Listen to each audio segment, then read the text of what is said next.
السلام علیکم ورحمۃ اللہ وبرکاتہ، نحمده ونصلی علی رسولہ الکریم، اما بعد فاعوذ باللہ من الشیطان الرجیم، بسم اللہ الرحمن الرحیم، رب اشرح لی صدری ویسر لی امری واحلل عقدۃ من لسانی یفقہوا قولی۔ امثال القرآن پروگرام کے سلسلے میں آج ہم شرک کرنے والوں کی 2 مثالیں پڑھیں گے۔ پہلی مثال سورۃ الروم کی آیت نمبر 28 ہے۔ ارشاد باری تعالیٰ ہے، تمہارے لیے خود تمہارے نفسوں میں سے ہی ایک مثال بیان کی ہے کہ جو رزق ہم نے تمہیں دیا ہے، کیا تمہارے لونڈی غلاموں میں سے کوئی اس میں تمہارا شریک ہو سکتا ہے کہ تم سب اس میں برابر درجے کے ہو جاؤ؟ تم ان سے اسی طرح ڈرتے ہو جیسا کہ تم اپنے جیسے لوگوں سے ڈرتے ہو۔ اسی طرح ہم آیات کو ان لوگوں کے لیے کھول کر بیان کرتے ہیں جو عقل رکھتے ہیں۔ دوسری مثال سورۃ الزمر کی ہے، آیت نمبر ہے 29۔ ارشاد باری تعالیٰ ہے، اللہ نے ایک غلام شخص کی مثال بیان کی جس میں باہم جھگڑنے والے کئی شریک ہیں، اور دوسرا وہ آدمی جو پورا ایک ہی شخص کے لیے غلام ہے، کیا وہ دونوں مثال میں برابر ہو سکتے ہیں؟ سب تعریف اللہ ہی کے لیے ہے، بلکہ ان کے اکثر علم نہیں رکھتے۔ جہاں تک پہلی مثال کے سیاق و سباق کا تعلق ہے تو ہم دیکھتے ہیں کہ سورۃ الروم میں اللہ سبحانہ تعالیٰ نے اپنی وحدانیت کی، اپنی ربوبیت کی بہت سی نشانیاں بیان کی ہیں۔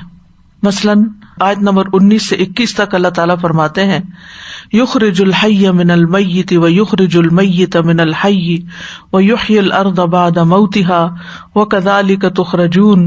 وہ زندہ کو مردہ سے نکالتا ہے اور مردہ کو زندہ سے نکالتا ہے، یعنی کسی انسان کا کام نہیں ہو سکتا، مخلوق میں سے کوئی یہ نہیں کر سکتا۔ اور زمین کو اس کے مردہ ہونے کے بعد زندہ کرتا ہے، یعنی بارش برسا کے، اور اسی طرح تم نکالے جاؤ گے۔ اور اس کی نشانیوں میں سے ہے کہ اس نے تمہیں حقیر مٹی سے پیدا کیا، یعنی تمہاری اوریجن یہ ہے، بنیاد یہ ہے۔ پھر اچانک تم بشر ہو جو پھیل رہے ہو، یعنی دنیا کی آبادی اربوں تک پھیل گئی ہے ایک آدم اور حوا کی اولاد ہوتے ہوئے۔ اور اس کی نشانیوں میں سے ہے کہ اس نے تمہارے لیے تمہیں سے بیویاں پیدا کی تاکہ تم ان کی طرف جا کر آرام پاؤ، اور اس نے تمہارے درمیان دوستی اور مہربانی رکھ دی۔ بے شک اس میں ان لوگوں کے لیے یقیناً بہت سی نشانیاں ہیں جو غور کرتے ہیں۔ تو یہ ساری نشانیاں کس چیز کی ہیں؟ کہ اس کائنات کا رب ایک ہی ہے، ہمارا خالق اور مالک ایک ہی ہے، اور وہی پھر عبادت کے لائق ہے، اس کا کوئی شریک نہیں، نہ اس کی تخلیق میں کوئی شریک ہے، نہ اس کی ملکیت میں کوئی شریک ہے، تو پھر اس کی عبادت میں کوئی کیسے شریک ہو سکتا ہے؟ اسی طرح آیت نمبر 27 میں اللہ سبحانہ تعالیٰ موت کے بعد قبروں سے اٹھائے جانے کے بارے میں بات کرتے ہیں۔ وہی ہے جو خلق کو پہلی بار پیدا کرتا ہے، پھر اسے دوبارہ پیدا کرے گا، اور وہ اس کے لیے زیادہ آسان ہے۔ تو مطلب یہ ہے کہ یہ بھی اللہ سبحانہ تعالیٰ کے ہی پورے اختیار میں ہے، اسی کا فیصلہ ہے، اور وہ ایسا کر کے رہے گا، اور تمہیں اپنے اعمال کا حساب دینا ہوگا۔ تو آئیے ہم دیکھتے ہیں کہ مثال بذات خود کیا کہتی ہے، جو توحید کو واضح کرنے کے لیے اور شرک کی خرابی کو بیان کرنے کے لیے ذکر ہوئی ہے۔ یہاں پر فرمایا، ضرب لکم مثلا من انفسکم، اللہ تعالیٰ تمہارے لیے تمہارے ہی نفسوں میں سے ایک مثال بیان کرتا ہے، یعنی اللہ سبحانہ تعالیٰ نے شرک کے باطل ہونے کی مثال تمہاری ذات سے ہی بیان کی تاکہ تمہیں کہیں دور نہ جانا پڑے، تمہیں سمجھنے میں کوئی مشکل نہ ہو، تم اسے اپنے ہی ماحول کے اندر اچھی طرح سمجھ سکو۔ یہ تمہاری اپنی ہی عملی زندگی سے تعلق رکھتی ہے، اس کے لیے کہیں دور علاقے میں سفر کر کے جانے کی یا اور کوئی مشقت کرنے کی ضرورت نہیں ہے، اپنے اندر سے ہی اس بات کو سمجھو۔ کیا ہے؟ ہل لکم مما ملکت ایمانکم من شرکاء فیما رزقناکم فانتم فیہ سواء۔ ہل لکم، سوال کیا جا رہا ہے کہ سوچو کیا ہے تمہارے لیے مما ملکت ایمانکم، اس میں سے جو تمہارے دائیں ہاتھ کی ملکیت میں ہے، یعنی تمہارے دائیں ہاتھ جن کو اپنا غلام بنائے ہوئے ہیں۔ ایمان جو ہے یہ یمین کی جمع ہے، یمین کہتے ہیں دائیں ہاتھ کو، اور عربوں میں ملکیت کے لیے یہ محاورہ بولا جاتا تھا، یہ لفظ استعمال کیا جاتا تھا، کیونکہ انسان اپنے بہت سے کام اور خاص طور پر جس چیز کو اپنے کنٹرول میں لینا ہو، قبضے میں لینا ہو، اس کے لیے دایاں ہاتھ استعمال کرتا ہے۔ تو اس لیے دائیں ہاتھ کی طرف اس کو منسوب کیا گیا. اور ویسے بھی دونوں ہاتھوں میں سے جو شرف حاصل ہے وہ دائیں ہاتھ کو ہے. تو مراد یہاں پر غلام ہے، یعنی کیا تمہارے غلاموں میں سے کوئی شریک ہو سکتے ہیں؟ من شرکا، شرکا کا لفظ شریک کی جمع ہے، اور شرک یا مشارکہ کہتے ہیں دو ملکیتوں کو باہم ملا دینا، یعنی ایک چیز کے دو مالک ہونا مشترک طور پر، جیسے بزنس پارٹنر وغیرہ ہوتے ہیں تو بھی شریک کہلاتے ہیں. اسی طرح بیوی کو بھی شریکت الحیات کہا جاتا ہے کہ وہ زندگی میں اس کے ساتھ شریک ہے. بہت سے معاملات شوہر اور بیوی کے درمیان مشترک ہیں. تو ایک چیز میں دو یا دو سے زیادہ لوگوں کے شریک ہونے کے لیے لفظ استعمال ہوتا ہے، خواہ وہ مادی معنوں میں ہو یا مانوی معنوں میں ہو. اور اسی طرح کسی کو شریک بنا لینے کے لیے آتا ہے اشرکتہ فی ھذا، کہ میں نے اس کو اس چیز میں شریک کر لیا ہے، جیسے موسیٰ علیہ السلام نے دعا کی تھی اپنے بھائی ہارون کے لیے، وَأَشْرِكْهُ فِي أَمْرِي، کہ اس کو میرے کام میں میرا شریک بنا دے. تو یہاں پر ہے وہ شرکاء ہے فیما رزقناکم، اس میں جو ہم نے تمہیں رزق دیا ہے، یعنی تمہارے مال، یعنی تمہارے غلام تمہارے مال میں تمہارے شریک کبھی ہوا کرتے ہیں، اس میں کبھی وہ پارٹنرز بنتے ہیں، تمہارے حصہ دار بنتے ہیں، اس حد تک کہ فَأَنْتُمْ فِيهِ سَوَاءٌ، کہ تم دونوں باہم برابر ہو جاؤ، برابر کے حصے دار ہو جاؤ، برابر کے شریک ہو. سوا کا لفظ جو ہے نا مساوات سے ہے، اور اس کا روٹ سین واو یا ہے. سوی یا سوا کبھی وصف کے طور پر آتا ہے، کبھی ظرف کے طور پر آتا ہے. اور اس میں آپ دیکھیے کہ کسی بھی نقطے سے جب دو طرف چیزیں برابر ہو جاتی ہیں تو وہ جو نقطہ ہے وہ درمیان میں آ جاتا ہے دو سائڈوں کے، تو وہ دونوں طرف سے جو چیز ہے وہ اس کے برابر ہوتی ہے. تو پھر معتدل یا متوسط کے معنوں میں بھی یہ لفظ آتا ہے. بہرحال یہاں مراد یہ ہے کہ یہ مثال ان لوگوں کے لیے دی گئی ہے کہ جو اللہ کی مخلوق میں سے کسی مخلوق کو اللہ کا شریک بناتے ہیں، چاہے وہ جن ہوں، فرشتے ہوں، انسان ہوں، پتھر ہوں، درخت ہوں، حیوان ہوں. تو اس میں ان کا حال یہ ہے کہ خود اپنے مال میں سے، جو کہ ان کا اپنا نہیں، فیما رزقناکم، جو اللہ نے ان کو دیا ہے، اس میں وہ اپنے نوکروں یا غلاموں یا اپنے امپلائیز کو شریک نہیں کرتے. تو پھر یہ کیسے کہ وہ اللہ کی مخلوق کو اللہ کا شریک بنا دے؟ یعنی ان کا یہ رویہ بہت ہی عجیب ہے کہ جو اپنا شریک اپنے غلام کو نہیں بناتے، جو کہ اسٹیٹس میں ان سے کم ہے، تو وہ ساری مخلوق کو جو اللہ نے خود بنائی ہے اس کو اللہ کا شریک کیسے بنا دیتے ہیں، کیوں کر بنا دیتے ہیں؟ اور یہ مال جو ان کے پاس ہے وہ تو ان کا اپنا بھی نہیں ہے، وہ تو اللہ نے ان کو دیا ہے، اس میں بھی وہ پسند نہیں کرتے. تو کہاں یہ کہ جو اللہ رب العالمین ہر چیز کا کلی طور پر مالک ہے، جس کا کوئی شریک ہے ہی نہیں، وہ کیسے شراکت کو پسند کرے گا؟ خطاب تو مشرکین مکہ سے ہے، یعنی تعویل خاص اس کی یہ ہے کہ ان کو سمجھایا جا رہا ہے، لیکن اس کے بعد یہ بات باقی سب لوگوں کے لیے بھی سمجھنے کی ہے. دنیا میں جہاں کہیں بھی شرک ہوتا رہا ہے ان سب کو اس بات سے، اس مثال سے سمجھایا جانا مقصود ہے. پھر آگے مزید فرمایا کہ تخافونہم کخیفتکم انفسکم، یعنی ایک تو یہ کہ تم شریک نہیں بناتے، دوسرا یہ کہ یہ بھی نہیں ہوتا کہ تم ان سے ڈرتے ہو جس طرح تم اپنے جیسوں سے ڈرتے ہو، یعنی اپنے شریک معاملہ سے، یعنی اپنے بزنس پارٹنر سے. جس طرح تمہیں فکر ہوتا ہے کہ وہ تمہارا محاسبہ کرے گا، ایسے تمہیں اپنے غلاموں کا تو نہیں ہوتا. اگر ایک دن بھی کوئی امپلائی جو ہے وہ مالک کے خلاف کوئی بات کرے تو وہ اس کو فوراً فارغ کر دے گا، اس کو اس کا ڈر نہیں ہوتا، کہ اس کو اس کے انجام کا بھی ڈر نہیں ہوتا کہ اس کو فارغ کروں گا تو کیا ہوگا. وہ سوچتا ہے کہ اگر یہ نہیں تو کوئی اور ہو جائے گا. مطلب یہ ہے کہ کیا تم پھر اپنے غلاموں سے ڈرتے بھی ہو جس طرح تم آزاد لوگ آپس میں ایک دوسرے سے ڈرتے ہو یا اپنے ہی اسٹیٹس کے لوگوں سے ڈرتے ہو؟ تو مطلب یہ ہے کہ نہیں، کوئی بھی اس طرح نہیں ڈرتا. یعنی پہلی بات تو یہ کہ تم انہیں مال و دولت میں شریک کر کے اپنا ہم مرتبہ ہی نہیں بناتے، تو پھر ان سے ڈرو گے کیسے؟ جب ان کو تم نے اپنے جیسا نہیں قرار دیا تو پھر ان سے ڈرنا کیسا؟ ڈرتا تو انسان اپنے جیسے سے یا اپنے سے اونچے والے سے، بڑے سے. تو غلاموں سے تو تم نہیں ڈرتے. تو یہاں تین چیزوں کی نفی ہے. پہلی، اس بات کی نفی کہ ان کے اور ان کے غلاموں کے درمیان کوئی شراکت ہو، ہے ہی نہیں. غلام غلام ہے، آقا آقا ہے، مانی ہوئی بات ہے. پوری دنیا میں مانی ہوئی بات ہے، کوئی اس کا انکار ہی نہیں کر سکتا. بزنس اونر ہے اور امپلائی ہے، یہ دونوں ایک نہیں ہو سکتے. دوسری چیز جس کی نفی کی گئی وہ یہ ہے کہ ان میں کوئی برابری ہے ہی نہیں. یعنی پہلے یہ کہ شراکت نہیں، دوسرا یہ کہ برابری نہیں، تیسرا یہ کہ ان سے کوئی ڈر بھی نہیں. یعنی اس بات کی نفی ہے کہ وہ غلاموں سے نہیں ڈرتے جس طرح وہ اپنے شریکوں سے ڈرتے ہیں.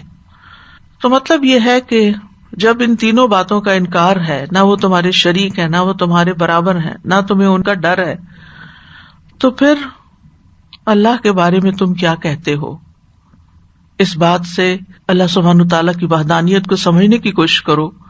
کذالک نفصل الآیات لقوم یعقلون، اسی طرح ہم آیات کو کھول کے بیان کرتے ہیں اس قوم کے لیے، ان لوگوں کے لیے جو عقل رکھتے ہوں. جن کے اندر عقل ہوگی وہ اس بات کو اچھی طرح سمجھ جائیں گے. یعنی سلامت عقل والے، عقل استعمال کرنے والے اس مثال سے بہت کچھ سمجھ سکتے ہیں. تو جو شخص عقل ہی استعمال نہیں کرتا، سوچنا ہی نہیں چاہتا، ضد اور ہٹ دھرمی کا شکار ہے، یا تکبر کا شکار ہے، یا بے عقلی کا شکار ہے، اس کے سامنے اگر کھول کھول کے بھی دلائل رکھے جائیں تو وہ بات کو پھر بھی نہیں سمجھتا، وہ کنفیوژن کا شکار رہتا ہے. تو یہاں پر انڈائریکٹلی ان کو تان بھی کیا گیا ہے کہ تمہارے اندر عقل نہیں ہے، اگر عقل ہوتی تو تم یہ رویہ اختیار نہ کرتے. اور اس کی مثال پیچھے گزر چکی ہے سورۃ البقرہ میں، وَمَثَلُ الَّذِينَ كَفَرُوا كَمَثَلِ الَّذِي يَنْعِقُ بِمَا لَا يَسْمَعُ إِلَّا دُعَاءً وَنِدَاءً صُمٌّ بُكْمٌ عُمْيٌ فَهُمْ لَا يَعْقِلُونَ. اور ان لوگوں کی مثال جنہوں نے کفر کیا اس شخص کی مثال جیسی جو ان جانوروں کو آواز دیتا ہے جو پکار اور آواز کے سوا کچھ نہیں سنتے، ان کو سمجھ کوئی نہیں آتا یہ کیا الفاظ ہیں، ان کا ایگزیکٹ میننگ کیا، وہ بس ایک آواز سنتے ہیں. تو یہ لوگ بھی قرآن کی آیات کو بس صرف ایک آواز کے طور پر سنتے ہیں، ان دلائل کو صرف ایک بات کے طور پر لیتے ہیں، لیکن اس کے مطابق زندگی بسر نہیں کرتے. تو یہاں ان کو کیا کہا کہ بہرے، گنگے، اندھے ہیں، وہ سمجھتے نہیں، عقل سے کام نہیں لیتے. بات یہ ہے کہ اس میں ایک بہت بڑی تنبیہ ہے، بہت ڈرنے کی بات ہے، اور وہ کیا ہے؟ شرک کی بات تو ہے ہی، لیکن یہ جو کہا گیا نا کہ ہم آیات کو تو کھول کھول کے بیان کرتے ہیں مگر عقل والوں کے سوا کوئی سمجھتا نہیں ہے. تو وہ عقل والے ہیں کون؟ جو ان آیات کو صرف ایک انفارمیشن کے طور پر نہ لیں، صرف ایک آواز کے طور پر نہ لیں کہ کسی سے بات سنی اور ایک کان سے سنی اور دوسرے سے نکال دی، بلکہ عقل والے وہ ہیں جو اس کے مطابق زندگی بسر کریں، جو اس چیز کو ایکسپٹ کریں، جو اس کو انٹرنلائز کریں، جو اس کو اپنی زندگی پر امپلیمنٹ کریں. اگر ایسا نہیں کیا تو اس کا مطلب ہے عقل نہیں. عقل کا لفظی معنی کیا ہوتا ہے؟ باندھنا. ایک شخص نبی صلی اللہ علیہ وسلم کے پاس آیا اور اس نے کہا کہ کیا میں اپنی سواری باندھ کے آؤں یا کھلی چھوڑ دوں، توکل کروں؟ تو آپ نے فرمایا اعقل و توکل، پہلے باندھو اس کو. تو عقل کا لغوی معنی وہ باندھنے کے معنی میں بھی ہوتا ہے، کیونکہ جیسے ہم کوئی بھی علم لیتے ہیں نا تو عقل اس کو سمجھ کر باندھ لے، پلے باندھنا جیسے کہتے ہیں، یہ بھی محاورے اسی سے بنے ہوئے، پلے باندھنا. تو عقل مند لوگ ہی بات کو سمجھ کر پھر اس کے مطابق اپنی زندگی بدل لیتے ہیں. اور جو علم حاصل کرے اور پڑھے لیکن کوئی بات نہ سمجھے اور نہ اس کے اوپر عمل کرے تو وہ حیوانوں کی طرح ہی ہیں، وہ جانوروں کی طرح ہی ہیں. ان میں اور جانوروں میں کوئی فرق نہیں رہ جاتا، کیونکہ جانور بھی محض آواز سنتے ہیں اور یہ بھی محض آوازیں سن رہے ہیں. کوئی اس کا لیکچر سن رہا ہے، کوئی اس اسپیکر کو سن رہا ہے، کوئی یہاں کی بات سن رہا ہے، اور عملی زندگی بالکل ویسے ہی ہے جیسے ان سب باتوں کے سننے جاننے سے پہلے کی تھی. یعنی تبدیلی کوئی نہیں آئی، نہ سوچ میں، نہ قول میں، نہ عمل میں، نہ فعل میں، کسی چیز میں نہیں. وہی جاہلیت والی باتیں، وہی جاہلیت والے طریقے، جاہلیت والی سوچیں، جاہلیت والے رسم و رواج، جاہلیت والی ہی سارے طور طریقے. یا جیسے دنیا کے باقی لوگ جنہوں نے قرآن نہیں پڑھا یا اللہ کی بات نہیں سمجھی، جو کچھ وہ کرتے ہیں یہ بھی بیان ہی وہی کچھ کر رہے ہیں، انہی پیمانوں کے مطابق اپنی زندگی بسر کر رہے ہیں. تو اس کا مطلب ہے عقل کوئی نہیں. اگر عقل ہوتی تو پھر تو کچھ تبدیلی نظر آتی. تو اللہ سبحانہ تعالیٰ نے تو کوئی کسر نہیں چھوڑی کہ بات سمجھائیں، لیکن سمجھتا وہی ہے جو عقل رکھتا ہو اور پھر اس شرک سے باز آ جائے. یعنی وقتی طور پر ایک دلیل کو سن کے بندہ کہتا ہاں نہیں برابر تو نہیں ہو سکتا، کیسے برابر ہو سکتے ہیں؟ مالک مالک ہے، نوکر نوکر ہے، برابر تو ہو ہی نہیں سکتا، بہت بڑا فرق ہے، حالانکہ وہ بھی دونوں انسان ہی ہیں. تو انسان ہوتے بھی صرف اسٹیٹس کے فرق سے تمہیں فرق سمجھ آ رہا ہے، تو اللہ رب العزت کے لیے تو وَلَهُ الْمَثَلُ الْأَعْلَىٰ، اس جیسا تو کوئی ہے ہی نہیں، پھر کیسے تمہیں بات سمجھ نہیں آتی. تو مراد یہ ہے کہ اس آیت میں بنیادی طور پہ اللہ سبحانہ وتعالیٰ نے شرک کی تردید کی ہے، اور اس کے لیے انسانوں کی اپنی زندگیوں میں سے ایک مثال بیان کی، کیونکہ جو مثال ہماری اپنی لائف کی ہوتی ہے نا، وہ ایکسپیرئنس جو ہے یا وہ جسے ہم ریلیٹ کر سکتے ہوں، وہ بات زیادہ بہتر طور پر سمجھ آتی ہے. تو ان کو سمجھانا یہ مقصود ہے کہ جب تم یہ پسند نہیں کرتے کہ تمہارے غلام اور نوکر چاکر جو تمہارے جیسے انسان ہیں، تم اللہ سے ملے ہوئے رزق میں ان کو شریک نہیں کرنا چاہتے، تو پھر یہ کس طرح ہو سکتا ہے کہ اللہ کے بندے، چاہے وہ فرشتے ہوں، پیغمبر ہوں، اولیاء ہوں، زندہ ہوں، مردہ ہوں، شجر ہوں، حجر ہوں، معبود ہوں، بت ہو، آگ ہو، پانی ہو، جس کسی چیز کو بھی تم پوچھتے ہو، وہ اللہ کے ساتھ شریک ہو جائیں؟ تو اگر پہلی بات نہیں ہو سکتی تو دوسری کیسے ہو سکتی؟ یعنی تمہارے مملوک تمہارے شریک نہیں ہو سکتے تو اللہ کی مخلوق اللہ کی شریک کہاں سے ہو سکتی ہے؟ کتنی سمپل سی بات ہے، لیکن وہ اس کو سمجھ کے نہیں دے رہے تھے. تو مشرکین خود بھی اعتراف کرتے تھے کہ ان کے جو بت ہیں یا ان کے جو معبود ہیں وہ بھی اللہ کی ملکیت ہے. یہ بھی کہتے تھے، جیسے اگر آپ کو معلوم ہو تلبیہ میں کیا پڑھتے تھے مشرکین. امام طبرانی ابن عباس سے روایت کرتے ہیں کہ مشرکین تلبیہ اس طرح پڑھا کرتے تھے: لبیک اللہم لبیک، لبیک لبیک لا شریک لک الا شریکا هو لک تملکہ وما ملک. تملکہ یعنی وہ شریک کا بھی تو ہی مالک. بھائی عقل کے اندھو، اگر تم کہتے ہو کہ اللہ اس کا مالک ہے تو اللہ پھر آقا ہوا نا، پھر یہ اللہ کے شریک کہاں سے ہو گئے؟ شریک تو نہیں ہو سکتے. لیکن اتنی معمولی سی بات ان کو سمجھ نہیں آ رہی تھی. تو بات یہ ہے کہ اللہ سبحانہ تعالیٰ کا کوئی بھی شریک نہیں. سورۃ الاسراء میں اللہ تعالیٰ فرماتے ہیں: وَقُلِ الْحَمْدُ لِلَّهِ الَّذِي لَمْ يَتَّخِذْ وَلَدًا وَلَمْ يَكُنْ لَهُ شَرِيكٌ فِي الْمُلْكِ وَلَمْ يَكُنْ لَهُ وَلِيٌّ مِّنَ الذُّلِّ وَكَبِّرْهُ تَكْبِيرًا. اور کہہ دیجئے سب تعریف اللہ کے لیے ہے، جس نے نہ کوئی اولاد بنائی ہے، نہ ہی بادشاہت میں اس کا کوئی شریک ہے، اور نہ عاجز ہونے کی وجہ سے اس کا کوئی مددگار ہے. نہ اولاد ہے، نہ شریک ہے، نہ مددگار ہے، کوئی بھی نہیں. اور اس کی بڑائی بیان کرو، خوب بڑائی بیان کرنا، بڑا وہی ہے. پھر اسی طرح سورۃ المومنون میں آتا ہے: مَتَّخَذَ اللَّهُ مِن وَلَدٍ، اللہ نے کوئی اولاد نہیں بنائی. وَمَا كَانَ مَعَهُ مِنْ إِلَٰهٍ، اور اس کے ساتھ کبھی کوئی معبود رہا ہی نہیں. اگر کوئی ہوتا اِذًا لَذَهَبَ كُلُّ إِلَٰهٍ بِمَا خَلَقَ، تو ہر معبود جو اس نے بنایا تھا، جو اس نے پیدا کیا تھا، وہ لے کے چل دیتا. وہ پھر یہ سب کچھ تمہیں ایک جگہ نظر نہ آتا. اور پھر صرف اتنا ہی نہیں کہ اپنے اپنے حصے کا بٹوارا کر لیتے، بلکہ بعض ان کا بعض پہ چڑھائی بھی کر دیتا. تو پاک ہے اللہ اس سے جو وہ بیان کرتے ہیں، غائب اور حاضر کو جاننے والا، پس وہ بہت بلند ہے اس سے جو وہ شریک بناتے ہیں. پھر اسی طرح یہ ہے کہ خالق اور مخلوق کسی بھی اعتبار سے برابر نہیں ہو سکتے. دنیا میں بھی آپ دیکھیں کہ کسی بھی چیز کا بنانے والا جو وہ چیز بنائے اور وہ خود ایک جیسے نہیں ہوتے، دونوں میں بہت بڑا فرق ہوتا ہے. اس آیت سے یہ بھی پتہ چلتا ہے کہ اللہ سبحانہ تعالیٰ نے اپنی مخلوق میں درجہ بندی کی ہے، کوئی مالک ہے، کوئی مملوک ہے. واللہ فضل بعضکم علی بعض فی الرزق، اللہ تعالیٰ رزق کے معاملے میں بعض کو بعض پر فضیلت دیتا ہے. اللہ تعالیٰ نے ہی یہ سلسلہ رکھا ہے کہ کچھ لوگوں کو کچھ لوگوں کی مدد کے لیے، خدمت کے لیے، کام کے لیے بنایا ہے. تو اس لیے اس سے توحید کے سبق کو اچھی طرح انسان کو سمجھ لینا چاہیے کہ جس رب نے یہ سب عنایتیں کی ہیں، یہ مال دیا ہے، یہ مملوک دیے ہیں، یہ سب کچھ، تو پھر تم اسی کے گن گاؤ، نہ کہ اس کے علاوہ کسی اور کی بھی عقیدت میں مبتلا ہو جاؤ. دوسری مثال سورۃ الزمر سے ہے. اللہ نے ایک غلام شخص کی مثال بیان کی جس میں باہم جھگڑنے والے کئی شریک ہیں، اور دوسرا وہ آدمی جو پورا ایک ہی شخص کا غلام ہے. کیا یہ دونوں مثال میں برابر ہو سکتے ہیں؟ سب تعریف اللہ کے لیے، بلکہ ان کے اکثر علم نہیں رکھتے. سورۃ الزمر کے 27 اور 28 میں اللہ سبحانہ وتعالیٰ فرماتے ہیں: وَلَقَدْ ضَرَبْنَا لِلنَّاسِ فِي هَذَا الْقُرْآنِ مِنْ كُلِّ مَثَلٍ لَعَلَّهُمْ يَتَذَكَّرُونَ. آپ دیکھیں اللہ تعالیٰ فرما رہے ہیں کہ بلا شبہ ہم نے لوگوں کے لیے اس قرآن میں ہر طرح کی مثال بیان کی ہے تاکہ وہ نصیحت حاصل کریں.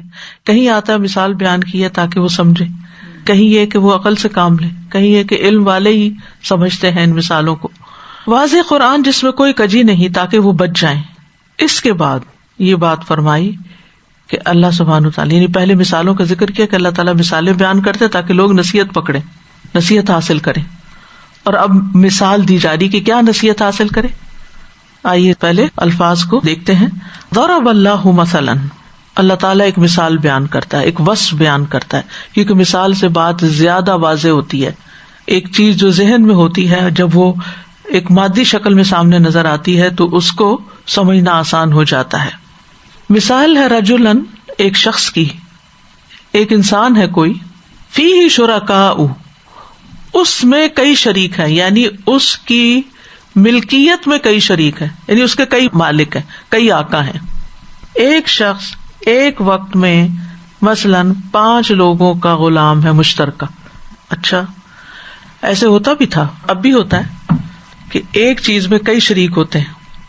یہ تو ایک عام سی بات ہے نا. مثلاً والدین فوت ہو جائیں تو جو وہ گھر چھوڑ کے جاتے ہیں اس میں سارے بہن بھائی شریک ہوتے ہیں. پھر کیا ہوتا ہے؟ شرکاء متشاکسون، وہ شریک جو آپس میں کھینچا تانی کرتے ہیں. رجل شکسن کہتے ہیں ضدی، بدخلق، جھگڑنے والا آدمی. اور متشاکس کا مطلب ہے تشاکس، ایک دوسرے سے ضد کرنا، ایک دوسرے سے جھگڑا کرنا، تنازع کرنا، برے اخلاق سے پیش آنا. اب سوچئے کہ وہ گھر جس میں 5 بہن بھائی آپس میں برابر کے شریک ہیں اور ہیں بھی بڑے بد اخلاق، تو اس پراپرٹی کا حال کیا ہوگا؟ اسی طرح اگر کوئی بھی چیز ایک سے زیادہ لوگ جس کے مالک بن جاؤ، اربوں کے ہاں صرف زمین مکان ہی نہیں، پراپرٹی وغیرہ ہی نہیں وراثت میں چھوڑی جاتی تھی، غلام بھی چھوڑے جاتے تھے. مثلا باپ کا ایک غلام تھا، اس کے 2 بچے تھے. اب وہ فوت ہونے کے بعد وہ غلام وراثت بنا. اب کیا ہوا؟ اس کے 2 مالک بن گئے. پہلے اس کا ایک مالک تھا، اب 2 بن گئے. اب وہ دونوں اس کو اپنی طرف کھینچتے ہیں. اب اس کا حال کیا ہوگا؟ تو یہاں اس غلام کی مثال دی جا رہی ہے کہ جو مشترک ہے.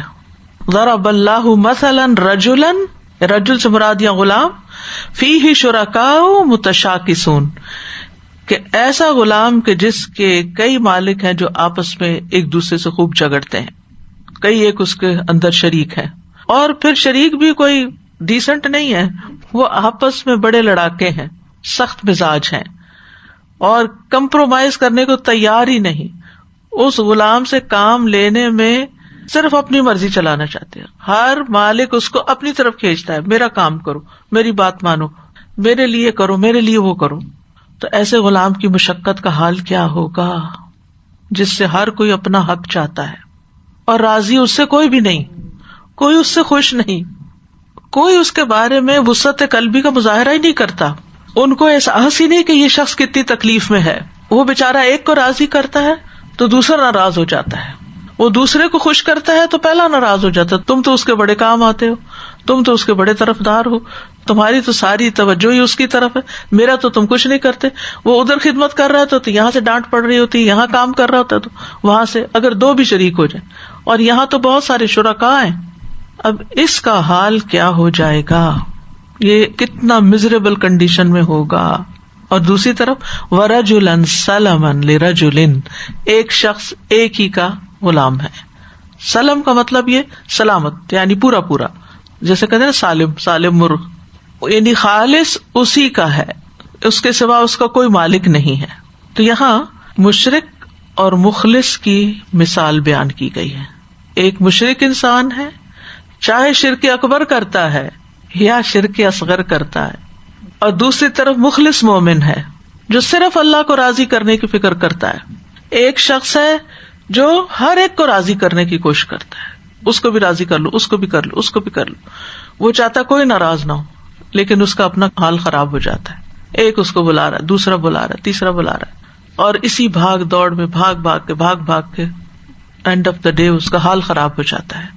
اور دوسرا کیا ہے کہ بس اس کو صرف ایک ہی در پہ حاضری دینی ہے، ایک ہی کو خوش کرنا ہے. وہ سمجھتا کہ میرا سارا نفع نقصان اسی کے ہاتھ میں ہے، اور اس کو کسی قسم کی کوئی پریشانی نہیں ہوتی، کیونکہ وہ اپنی اٹموسٹ ایفرٹ کر کے اس کو خوش بھی کر لیتا ہے. تو جن کو صرف ایک رب کو خوش کرنا ہو اور اسی کی خوشی کو وہ مقدم رکھتے ہوں، ان کی زندگی آسان ہوتی ہے بنسبت اس کے جو دنیا کے بندے ہوں، دنیا کے غلام ہوں، اور دنیا کے ہر بندے کو خوش کرنے کی فکر میں ہوں. اور اس کھینچا تانی میں وہ پریشان رہتے ہوں، پراگندہ حال رہتے ہوں. اس کو ایک اور عام روزمرہ کی زندگی کی مثال سے سمجھ سکتے کہ ایک شخص ہے جس کی 2 بیویاں. عموماً آپ نے دیکھا ہوگا، دیکھنے میں تو یہ بڑی بات خوشنما لگتی ہے کہ 2 بیویاں، یا اس کی تو بڑی موج ہے، لیکن حقیقت کیا ہے کہ اس شخص کا حال قابل رحم ہوتا ہے. ایک بیوی کو خوش کرتا تو دوسری ناراض ہو جاتی ہے، کبھی اس کا موڈ آف ہے، کبھی اس کا موڈ آف ہے، اور بیچ میں وہ پس رہا ہے. چلے اس کو بھی چھوڑے، بعض اوقات ساس اور بہو کے بیچ میں ایک مرد پس جاتا ہے. ماں کو خوش کرتا تو بیوی ناراض ہو جاتی، بیوی کو خوش کرتا تو ماں کا موڈ آف ہو جاتا ہے. تو ایسے گھروں میں، ایسی جگہوں پہ آپ نے دیکھا ہوگا کس قدر تنگ ماحول ہوتا ہے، اور کتنا پریشان کن اور کتنا پراگندہ حال ہوتا ہے، اور خوش کوئی بھی نہیں ہوتا. یعنی ایسا شخص قابل رحم ہوتا ہے کہ جسے ایک سے زیادہ لوگوں کو خوش کرنا پڑے بیک وقت، اور ان کے درمیان عدل کرنا پڑے. بعض اوقات بچوں کے ساتھ یہی صورتحال پیش آ جاتی کہ ایک بچہ کمزور ہے، بیمار ہے، آپ اس کو ذرا سی زیادہ توجہ دیتے ہیں تو دوسرا بچہ ناراض ہوتا ہے، آپ ہمیں تو پوچھتے ہی نہیں، آپ تو اس کو زیادہ پیار کرتے ہیں. تو یہ روزمرہ کی زندگی کی مثالوں سے ہم توحید اور شرک کے فرق کو بہت اچھی طرح سمجھ سکتے ہیں کہ کس طرح انسان اگر اپنی زندگی کا یہ مقصد بنا لے کہ مجھے صرف اپنے رب کو راضی کرنا ہے، مجھے ہر کام صرف اس کی رضا کے لیے کرنا ہے. اور وہ یہ کیوں کرتا ہے؟ اس لیے کہ اس کو یہ یقین ہوتا ہے کہ اصل مالک وہ ہے، شوہر کا مالک بھی وہی ہے، بچوں کا مالک بھی وہی ہے، اونر کا مالک بھی وہی ہے، رزق کا مالک بھی وہی، عزت کا مالک بھی وہی، مالک الملک، وتعز من تشاء وتذل من تشاء. صحت، زندگی، ان دشمنوں کا بھی جو پریشان کرتے ہیں، ان لوگوں کا بھی جو بلیک میل کرتے ہیں، وہ جو دھمکیاں دیتے ہیں، سب کی پیشانی کے بال کس کے ہاتھ میں؟ ایک اللہ کے ہاتھ میں. اور الیہ یرجع الامر کلہ، سارے معاملات جاتے بھی اس کی طرف ہیں، ہر ایک کو کنٹرول میں بھی وہی رکھے ہوئے. لہذا ہمیں راضی بھی اس کو کرنے کی فکر کرنی چاہیے، عبادت بھی اسی کی، اور زندگی کے عام روزمرہ کے معاملات میں جو لین دین، تعلقات، صبر، شکر، عاجزی، جتنی بھی اچھی اخلاق کی باتیں، سب اس کی خاطر. ہمیں لوگوں سے نہیں ڈرنا کہ یہ ناراض ہو گیا تو میرا رزق بند ہو جائے گا، یہ ناراض ہو گیا تو پتہ نہیں کیا ہو جائے گا. اسی خوف میں ہی مبتلا رہتے ہیں نا. یہی چیز تو ڈپریشن کا شکار کرتی ہے انسان کو، یہی چیز تو غمگین کرتی ہے کہ ہائے میں نے یہ بات کہہ دیا، پتہ نہیں اس نے مائنڈ نہ کر لیا. کچھ لوگ تو اسی جھگڑے میں پڑے رہتے ہیں، اس نے مائنڈ کر لیا ہوگا، اور پھر وہ ان کے ذہن سے وہ خلل نکلتا ہی نہیں جب تک کہ وہ ایک وقت نہیں گزر جاتا. اسی خوف میں مبتلا رہتے ہیں. آپ نے جان بوجھ کے نہیں کیا کسی کو ناراض، اور نہ آپ کی نیت تھی. اگر خود سے کسی نے کچھ محسوس کر لیا، دے اس کو اس کا ٹائم، خود ہی ٹھیک ہو جائے گا. آپ اپنا معاملہ اللہ سبحانہ تعالیٰ سے درست رکھے، جس نے آپ کا حساب لینا ہے، جس کی طرف آپ نے لوٹ کے جانا ہے، جس نے آپ کو جزا سزا دینی ہے. اگر وہ راضی تو ہر چیز اپنی جگہ پہ آ جائے گی. پھر کسی چیز سے ڈرنے کی ضرورت نہیں، کسی چیز کی فکر کی ضرورت نہیں. پیچھے بھی ہم نے پڑھا، یعنی کہ جو غیر اللہ کے سہارے لیتے ہیں وہ کیا ہے؟ مکڑی کے جال. مکڑی کا جالا ہے غیر اللہ کا سہارا، تو مکڑی کا گھر جو ہے وہ سب سے کمزور گھر ہوتا ہے. تو جو انسانوں پہ بھروسہ کرتا ہے کہ اگر میں نے اس کو ناراض کیا تو مجھے یہ جو فائدہ پہنچ رہا ہے نا یہ بند ہو جائے گا. ہاں ہو سکتا ہے وقتی طور پر ہو جائے، لیکن یہ یاد رکھیں یہ فائدہ اس کے ہاتھ میں نہیں ہے، یہ اللہ ہی نے اس کے دل میں ڈالا تو آپ کو دے رہا ہے. جس دن اللہ اس کا دل بدل دے گا وہ آپ کے کسی کام نہیں آئے گا. وَمَا بِكُم مِّن نِّعْمَةٍ فَمِنَ اللَّهِ، تمہارے پاس کوئی بھی جو نعمت ہے وہ اصل میں اللہ کی طرف سے ہے. لیکن ہم سمجھتے ہیں کہ نہیں، لوگ مالک ہیں ہمارے رزق کے یا ہمارے فائدے کے، اس لیے ہم لوگوں کو ناراض نہیں کرنا چاہتے، جس کے نتیجے میں ہم کیا کرتے ہیں کہ ہم ان کی مرضی کے کام کرتے رہتے ہیں اور اللہ کو ناراض کرتے رہتے ہیں. اس کو خوش کرنے کے لیے یہ کپڑے پہن لوں، اس کو خوش کرنے کے لیے یہ حرام کام کر لوں، لیکن اینڈ آف دا ڈے کوئی راضی بھی نہیں ہوتا. اللہ تعالیٰ فرماتے ہیں هل يستویان مثلا، کیا دونوں کی مثال برابر ہو سکتی ہے کہ جس کا ایک مالک ہو اور جس کے جھگڑنے والے بہت سے بد مزاج مالک ہوں؟ وہ برابر نہیں ہو سکتے. ایک معمولی عقل والا بھی کہے گا یہ کیسے برابر ہو سکتے؟ الحمدللہ، سوال کے جواب میں الحمدللہ کہا گیا، یعنی اوپر بات سمجھا کے ایک پاز دیا گیا کہ اگر تمہارے پاس کوئی جواب ہے تو دو، اور اگر کوئی جواب نہیں بنتا تم سے تو پھر یاد رکھو کہ الحمدللہ، اللہ کا شکر ہے کہ تم اپنے دلوں میں اس فرق کو محسوس کرتے ہو، اگرچہ اپنی زبان سے کہنے کی جرات نہیں رکھتے. تم زبان سے نہیں کہتے لیکن تمہارے دل بھی گواہی دے رہے ہیں کہ ہاں یہ حال برابر نہیں ہے. بل اکثرهم لا یعلمون، بلکہ ان کے اکثر علم نہیں رکھتے، اسی وجہ سے شرک کرتے ہیں. ان کے اکثر عقل نہیں رکھتے، سوچتے نہیں، یہی وجہ ہے شرک کرنے کی. تو بنیادی طور پر یہ مثال توحید اور شرک کے فرق کو واضح کرتی ہے، مشرک اور موحد کے فرق کو واضح کرتی ہے کہ ایک شخص جو کئی معبودوں کی عبادت کرتا ہے اور ان کا غلام بنا ہوا ہے اور ان کے آگے جھکا ہوا ہے، اور پھر وہ آپس میں بھی ایک نہیں ہے، کوئی کسی چیز کا حکم دیتا اور کوئی کسی چیز کا، تو نتیجتاً اس شخص کی زندگی حرام ہو جاتی ہے، اس کی زندگی تنگ ہو جاتی ہے. تو حضرت یوسف علیہ السلام نے بھی جب جیل میں توحید کی دعوت دی تھی اپنے ساتھیوں کو تو کیا کہا تھا؟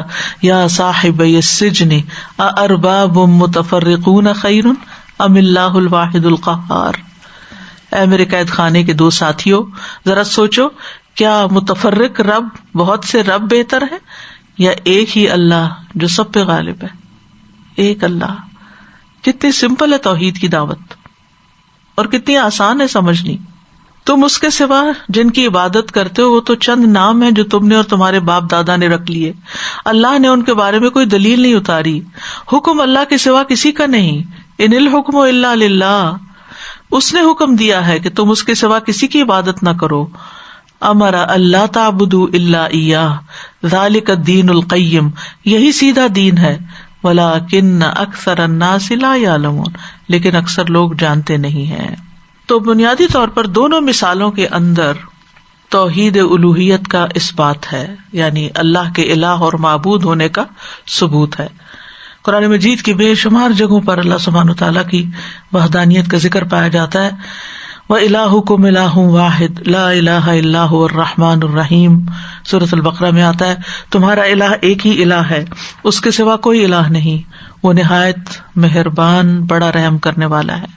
سورۃ نساء میں آتا ہے انما اللہ الہ واحد سبحانہ ان یکون لہ ولد لہ ما فی السماوات و ما فی الارض وکفی باللہ وکیلا. خالص توحید کی دعوت ہے. صرف اللہ اکیلا ہی الہ ہے اور وہ اس بات سے پاک ہے اس کی کوئی اولاد ہو.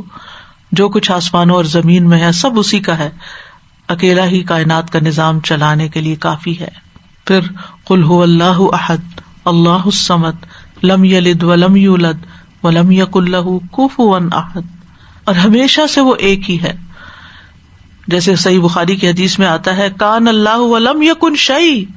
اللہ ازل سے موجود تھا، اس کے سوا کوئی چیز نہ تھی، تو اس کے کوئی شریک بھی نہیں پھر، اور اس کا عرش پانی پر تھا. کائنات کی جتنی بھی نشانیاں ہیں سب اس بات کی الٹیمیٹ دلیل دیتی ہیں کہ سب کچھ اللہ ہی کو بلانگ کرتا ہے. ایک ہی ہستی ہے جو سارے نظام کو چلا رہی ہے. اور توحید یہی ہے کہ بندہ اس بات کا اقرار کرے کہ سب کچھ اللہ ہی کرتا ہے، سب کچھ کرنے والا اللہ ہی ہے اور سارے معاملات اسی کی طرف لوٹتے ہیں.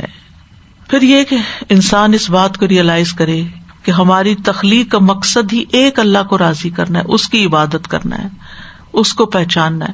تمام انبیاء کی بنیادی دعوت جو تھی وہ توحید ہی کی دعوت تھی. نوح علیہ السلام نے کیا کہا؟ اے میری قوم اللہ کی عبادت کرو جس کے بغیر تمہارا کوئی الہ نہیں. ہود علیہ السلام نے اپنی قوم سے ایگزیکٹلی یہی کہا. صالح علیہ السلام نے قوم سمود سے بالکل یہی بات کہی. شعیب علیہ السلام نے اپنی قوم سے یہ الفاظ دہرائے اعبدوا اللہ ما لکم من الہ غیرہ. نبی صلی اللہ علیہ وسلم نے خالص توحید پر لوگوں سے بیعت لی. آپ کی بعثت کا مقصد بھی یہی تھا کہ توحید کو قائم کیا جائے اور شرک کا خاتمہ کیا جائے. کوئی شخص مسلمان نہیں ہو سکتا جب تک کہ لا الہ الا اللہ نہ کہے کہ اللہ کے سوا کوئی اور الہ ہے ہی نہیں. تو جب کوئی شخص توحید اختیار کر لیتا ہے تو اس کو دنیا میں بھی فائدے ملتے ہیں اور آخرت میں بھی فائدے ملتے ہیں. سب سے پہلی بات یہ کہ دنیا اور آخرت میں مکمل امن ملتا ہے. الذین آمنوا ولم یلبسوا ایمانہم بظلم اولئک لہم الامن وہم مہتدون. وہ لوگ جو ایمان لائے اور انہوں نے اپنے ایمان کو بڑے ظلم یعنی شرک کے ساتھ نہیں ملایا، یہی لوگ ہیں جن کے لیے امن ہے اور یہی ہدایت والے ہیں. پھر یہ کہ یہ کلمہ لا الہ الا اللہ جو ہے یہ کامیابی کا راز ہے. نبی صلی اللہ علیہ وسلم ذوالمجاز نامی بازار میں لوگوں کو جب تبلیغ کر رہے تھے تو ایک ہی بات بار بار دہرا رہے تھے، ایھا الناس قولوا لا الہ الا اللہ تفلحوا، لوگوں ایک کلمہ کہہ دو فلاح پا جاؤ گے، کامیاب ہو جاؤ گے۔ اعمال کی قبولیت کا دار و مدار بھی توحید پر ہی ہے۔ اگر کوئی شخص شرک کرتا ہے، چاہے شرک اکبر یا اصغر، عمل قبول نہیں ہوتا۔ انبیاء سے بھی یہ کہہ دیا گیا کہ اگر وہ بھی شرک کرتے تو ان کے عمل ضائع ہو جاتے، وَلَوْ أَشْرَكُوا لَحَبِطَ عَنْهُمْ مَا كَانُوا يَعْمَلُونَ، جیسے سورۃ الانعام میں آتا ہے۔ پھر یہ کہ جو توحید پر ہوتا ہے اللہ تعالیٰ کی مدد اور نصرت کا وعدہ ہے، اس سے گناہوں کی بخشش کا وعدہ ہے۔ دل کے یقین کے ساتھ جو اللہ کو ایک مانے اس کے لیے مغفرت کا وعدہ ہے۔ رسول اللہ صلی اللہ علیہ وسلم نے فرمایا، زمین پر کوئی نفس ایسا نہیں کہ جو اس حال میں فوت ہو کہ وہ اللہ کے ساتھ شرک نہ کرتا ہو اور میرے رسول ہونے کی گواہی دیتا ہو، اور یہ گواہی دل کے یقین کے ساتھ ہو، مگر یہ کہ اس کے گناہ معاف کر دیے جائیں گے۔ اسی لیے کہ جس کا خاتمہ لا الہ الا اللہ پر ہوتا ہے اور یقین کے ساتھ وہ یہ کہہ کے دنیا سے جاتا ہے تو اس کے گناہ بھی معاف ہوتے ہیں اور اس کے لیے جنت کا بھی وعدہ ہے۔ پھر جو شخص توحید پر فوت ہوتا ہے تو قبر میں اس کو سوالوں کے جواب دینے میں بھی آسانی ہوتی ہے، اللہ تعالیٰ اس کو ثابت قدمی عطا کرتا ہے۔ یثبت اللہ الذین آمنوا بالقول الثابت، اور یہ قول ثابت کیا ہے؟ کلمہ طیبہ لا الہ الا اللہ۔ صرف موحدین جو ہیں وہی قیامت کے دن اللہ تعالیٰ کا دیدار کر سکیں گے، اس کے علاوہ کوئی نہیں۔ وَإِنَّهُمْ مَن رَبِّهِمْ يَوْمَئِذٍ لَمَحْجُوبُونَ، توحید پر اگر کوئی مرتا ہے تو نبی صلی اللہ علیہ وسلم کی شفاعت بھی اس کو نصیب ہوگی۔ ہو سکتا ہے اس شفاعت کی وجہ سے وہ جہنم میں نہ جائے، یا پھر اگر چلا گیا گناہ کبیرہ وغیرہ کی وجہ سے تو اس کو وہاں سے آپ کی شفاعت سے نکال لیا جائے گا۔ توحید پرست کے لیے ہی جنت کی خوشخبری ہے۔ جس نے لا الہ الا اللہ وحدہ لا شریک لہ کہا، اس کے لیے جنت واجب ہو جائے گی، وہ جنت میں داخل ہوگا۔ پھر اسی طرح یہ کلمہ آگ میں داخلے سے رکاوٹ ہے۔ آپ صلی اللہ علیہ وسلم نے فرمایا، اللہ نے دوزخ کی آگ ایسے شخص پہ حرام کر دی ہے جو لا الہ الا اللہ کا اقرار کرے اور اس سے مقصود اللہ کی خوشنودی ہو، یعنی دنیا کا فائدہ نہ۔ کچھ لوگ دنیا کے فائدے کے لیے مسلمان ہو جاتے ہیں۔ اسی طرح شرک کی مذمت بھی کی گئی ہے، یعنی جہاں توحید کے فائدے ہیں وہاں شرک کی خرابیاں بھی ہیں۔ پہلی خرابی تو یہ کہ سب سے بڑا گناہ ہے، یہ سب سے بڑا ظلم ہے۔ ان الشرک لظلم عظیم۔ نبی صلی اللہ علیہ وسلم سے پوچھا گیا کہ گناہوں میں سب سے بڑا گناہ کیا ہے، تو آپ نے فرمایا شرک سب سے زیادہ ناپسندیدہ عمل ہے۔ ایک صحابی نبی صلی اللہ علیہ وسلم سے سوال کرتے، یا رسول اللہ ای الاعمال ابغض الی اللہ، اے اللہ کے رسول صلی اللہ علیہ وسلم اعمال میں سے کون سا عمل اللہ کو سب سے زیادہ ناپسند ہے؟ آپ نے فرمایا اللہ کے ساتھ شرک کرنا۔ شرک کرنے والا ایسا ہے گویا کہ اس کو اوپر سے پٹخا دیا گیا، یعنی اللہ نے اس کو ایک مقام دیا تھا، اس نے اپنے سے کم تر درجے کے آبجیکٹس کے سامنے سر جھکانا شروع کر دیا، کہیں کا نہ رہا۔ اللہ سبحانہ تعالیٰ نے شرک سے بیزاری ظاہر کی، چاہے شرک اصغر ہو، کہ جو ریاکاری سے نیکی کے کام کر کے آئیں گے تو اللہ تعالیٰ فرماتے ہیں انا اغنا عن الشرکاء، تو میں اس کو چھوڑ رہا ہوں جو اس نے عمل کیا، جائیں ان کے پاس جن کے لیے عمل کیا تھا وہاں سے اجر لیں۔ پھر انبیاء علیہ السلام میں سے سب شرک سے بیزار تھے، اور شیاطین انسانوں کو شرک ہی کی طرف لے کر آتے ہیں۔ حدیث قدسی میں اللہ تعالیٰ فرماتے ہیں، میں نے تمام بندوں کو یکسو پیدا کیا، یعنی حق کے لیے پیدا کیا، پھر شیاطین ان کے پاس آئے اور انہیں ان کے دین سے دور کھینچ لیا، اور جو میں نے ان کے لیے حلال کیا تھا انہوں نے اسے حرام کر دیا، اور ان بندوں کو حکم دیا کہ وہ میرے ساتھ شرک کریں جس کے لیے میں نے کوئی دلیل نہیں اتاری۔ پھر شرک کے جو نقصانات ہیں وہ ہم جانتے ہیں کہ شرک کبھی معاف نہیں ہوگا، یعنی مر گیا کوئی شرک کے ساتھ تو معاف نہیں ہوگا، اسی لیے مشرک کے اعمال قبول نہیں ہوتے۔ ابو ہریرہ کہتے ہیں رسول اللہ صلی اللہ علیہ وسلم نے فرمایا، پیر اور جمعرات کے دن جنت کے دروازے کھول دیے جاتے ہیں اور ہر اس بندے کی مغفرت کر دی جاتی ہے جو اللہ کے ساتھ کسی کو شریک نہیں بناتا، اور اس بندے کے سوا جس کی اپنے بھائی کے ساتھ عداوت ہو، دشمنی ہو۔ چنانچہ کہا جاتا ہے ان دونوں کو مہلت دو یہاں تک کہ صلح کر لیں، ان دونوں کو مہلت دو یہاں تک کہ صلح کر لیں، ان دونوں کو مہلت دو تاکہ صلح کر لیں، 3 دفعہ فرمایا۔ کتنی بڑی بات ہے، لوگوں کے ساتھ ناراض ہونا، بگڑ بیٹھنا، تعلقات ختم کر دینا، رشتہ داریاں توڑ دینا، اللہ تعالیٰ محفوظ رکھے، یعنی اعمال ہی قبول نہیں ہوتے، کس قدر خسارے کی بات ہے۔ پھر اسی طرح یہ کہ شرک والوں کی نیکیاں جو ہیں وہ بھی ضائع ہو جاتی، کوئی عمل شرک کا کفارہ نہیں کرتا، مشرک پہ جنت حرام ہے. انہ من یشرک باللہ فقد حرم اللہ علیہ الجنہ ومأواہ النار وما للظالمین من انصار. جو شخص اللہ کے ساتھ شرک کرتا ہے اللہ نے اس پر جنت حرام کر دی ہے, اس کا ٹھکانہ دوزخ ہے اور ظالموں کا کوئی بھی مددگار نہ ہوگا.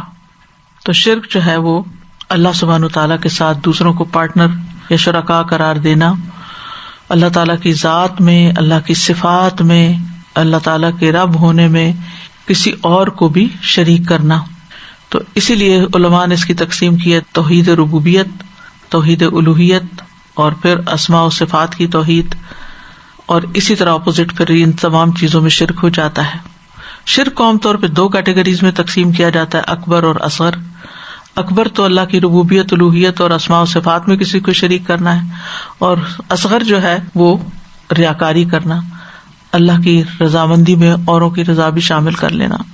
تو شرک اکبر میں سے غیر اللہ کی عبادت بھی آتی ہے, مردوں سے حاجتیں طلب کرنا, غیر اللہ کے نام پہ نظر نیاز ماننا, ان سے امیدیں وابستہ کرنا, پھر اسی طرح مخلوق سے ایسی محبت کرنا جیسی اللہ سے کرنی چاہیے. وَمِنَ النَّاسِ مَن يَتَّخِذُ مِن دُونِ اللَّهِ أَندَادًا, یعنی بتوں وغیرہ سے ایسی محبت کرنا جیسے اللہ سے کرنی چاہیے. مخلوق سے اس طرح ڈرنا جیسے اللہ سے ڈرا جاتا ہے. اور یہ کیا ہے کہ کوئی مجھے بیماری لگا دے گا, کوئی میرے مال میں آفت پہنچا دے گا, وہ مجھے نظر لگا دے گا. ایسے خیالات ہی جھٹک دینے چاہیے کہ جب تک اللہ کا اذن نہ ہو نہ کوئی جادو ہو سکتا, نہ نظر ہو سکتی ہے, نہ ہی کوئی اور بلا آ سکتی ہے. اسی طرح عبادت میں شرک توکل کسی اور پر کرنا, کسی اور سے برکت لینا, دوسروں کی ایسی تعظیم کرنا, ان کے آگے ایسے جھکنا جیسے اللہ کے آگے جھکا جاتا ہے. پھر اسی طرح کسی اور کے لیے سجدہ کرنا, کسی اور کے لیے نماز پڑھنا یا صدقہ خیرات کرنا. اور شرک اصغر میں ریاکاری ہے, اور ریاکاری کا نقصان ہم سمجھتے ہیں کہ نبی صلی اللہ علیہ وسلم نے فرمایا کہ اللہ عز و جل قیامت کے دن ان ریاکاروں سے فرمائے گا, جب لوگوں کو ان کے اعمال کا بدلہ دیا جائے گا, کہ جن کو دکھانے کے لیے تم یہ کام کرتے تھے ان کے پاس جاؤ اور دیکھو کہ ان کے پاس تمہارے لیے کیا بدلہ ہے. اسی طرح شرک اصغر کی کچھ اور مثالیں بھی ہیں, جیسے غیر اللہ کی قسم کھانا. غیر اللہ کی قسم جو ہے یہ شرک ہے.